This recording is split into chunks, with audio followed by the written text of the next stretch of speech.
سبحان اللہ وبحمدہ سبحان اللہ العظیم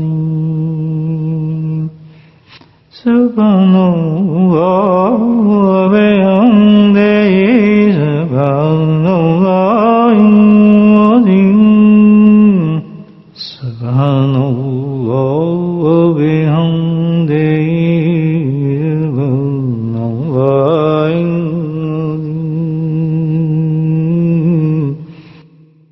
خادم و خواجگان جب پڑھا جاتا ہے اس کا ایک خیال رکھیں کہ ان کے کلمات کو زبان سے ادا کرنا ہوتا ہے. اگر ذہن میں پڑھیں گے یا دل میں پڑھیں گے تو ان کے فضیلت برکات سے محروم ہوں گے. زبان سے باقاعدہ پڑھیں، زبان ہلے، آواز آئے ان کلمات کو پڑھنے کی. آنودگی میں، نیند میں یا دل میں پڑھنا اس کے لیے فائدہ مند نہیں ہے.